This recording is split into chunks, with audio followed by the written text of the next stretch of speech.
warm-up to get the blood flow to the muscles before I did squats.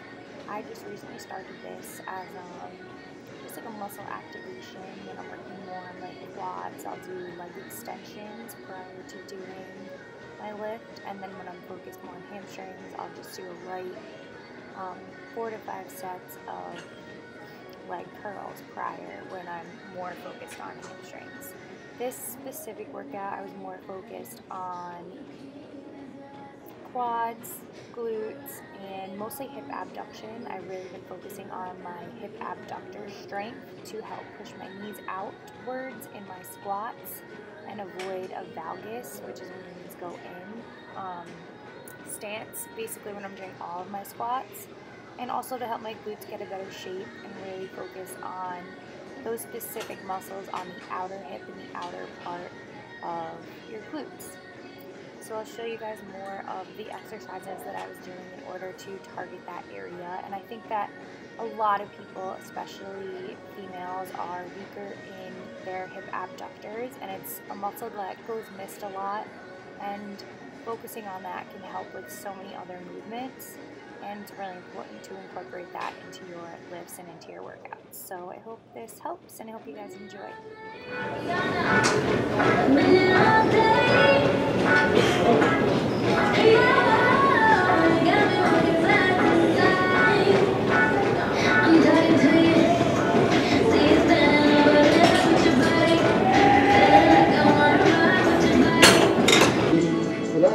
So I first just started with a warm-up at 135. There's a few different techniques that I use to help with my squats. If you have tight calf muscles, you can elevate your heels, which helps to increase your range of motion into the dorsiflexion position.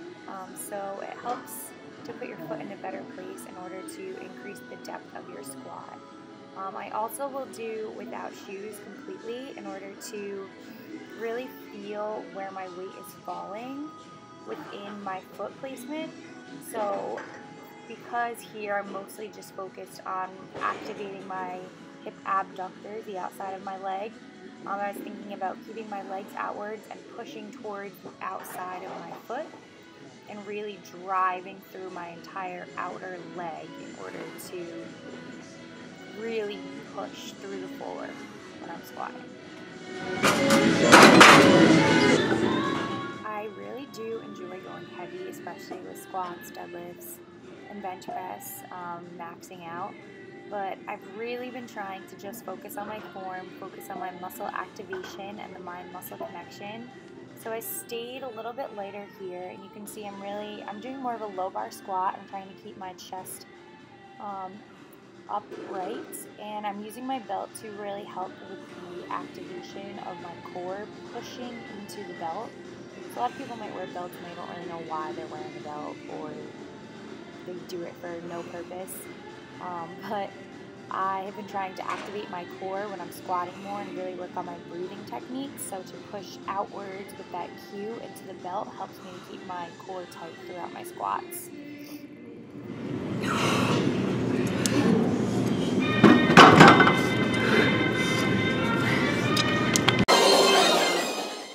I did about 5 or 6 sets, so this is just another set, as you can see, focusing on the same things, really trying to keep pushing my knees outwards, working on my hip abductor muscles, chest up tall. I know I was pretty tired this day too, so going heavy wasn't the best option. Trying to make safe decisions at the same time and listen to your body and know what's best for yourself at what day and what time.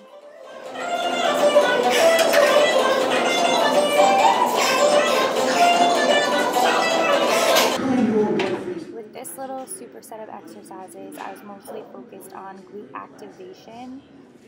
The leg press machine that they have at the LA Fitness that I go to isn't great.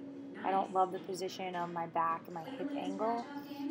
So here I'm really, again, letting my knees go outwards, focusing on my hip abductors. And I was changing foot position between a wide stance and a narrow stance, and really targeting my glutes with this one. Not so much hamstrings, but the angle that I get, I think that I can really drive through my heel and push through the ground to focus on that glute activation. I'm not going too heavy, and I'm really just trying to squeeze those muscles. And then I'm just supersetting this with a body weight bridge.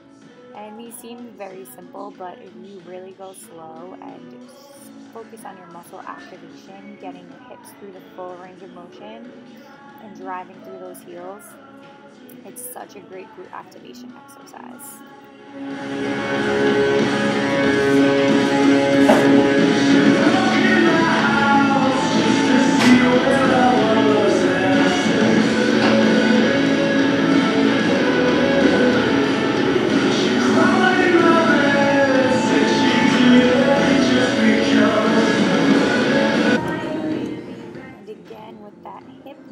Abduction to the outside of your muscles, outside of your leg muscles, pushing into the band, and I'm really focusing on, you can see a lot of times I'll touch that muscle specifically with the exercises coming up, and that really helps to get your mind-muscle connection and just tap on that muscle and help activate the area that you want to squeeze.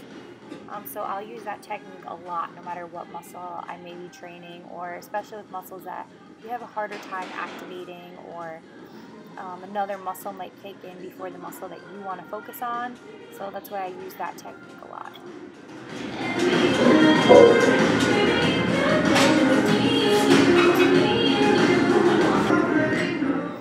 So here, just the band walks again. And with my hands, focusing on that area one more time. And just wait for it. Wait for it.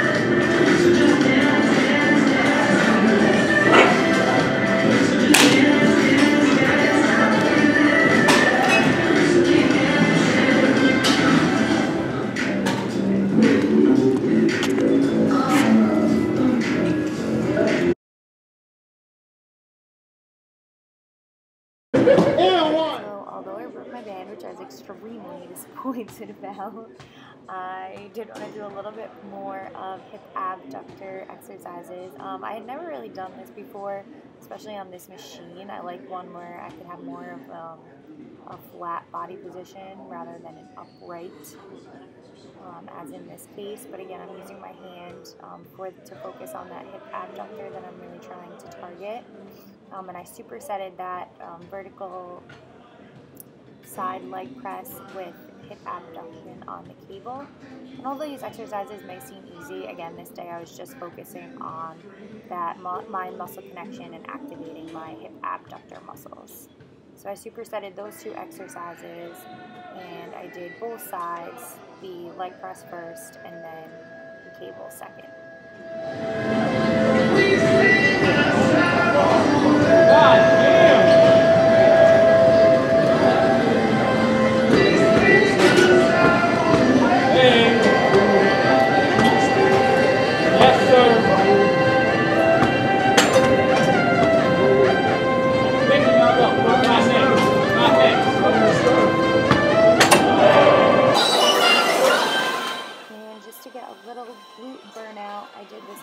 Machine,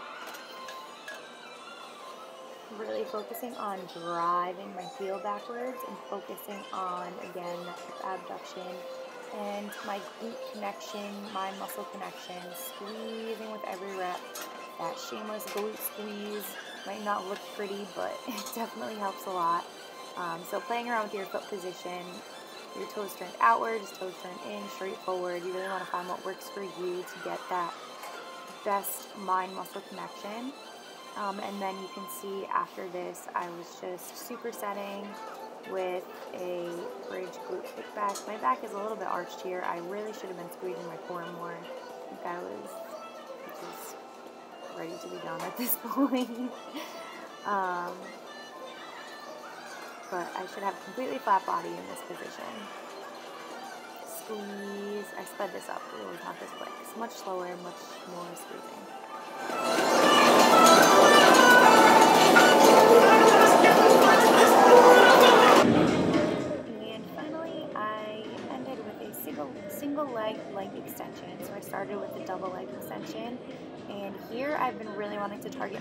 demo. So for my previous competitions, my legs were really my weakness, and I studied those pictures and analyzed the areas that I really wanted to target for my off-season training.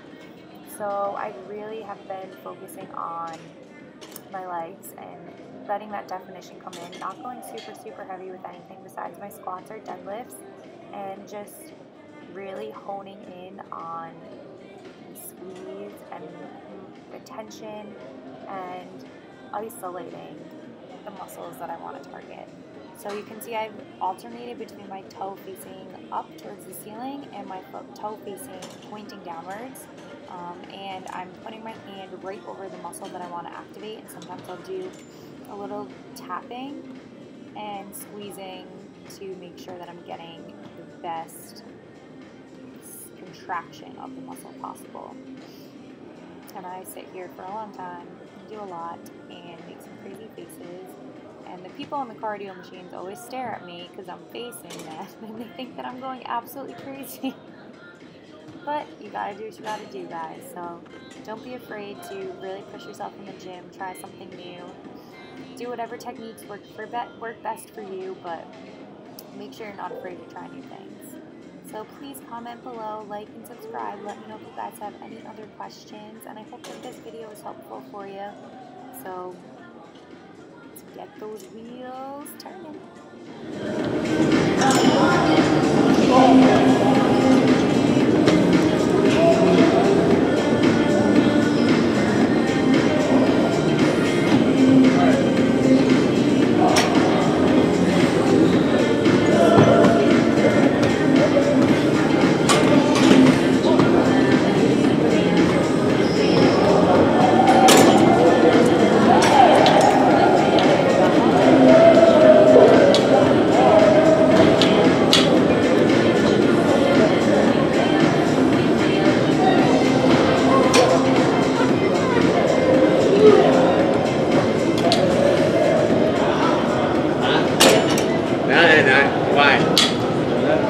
I was just saying you had that game winner. That's what I was saying. Like last night.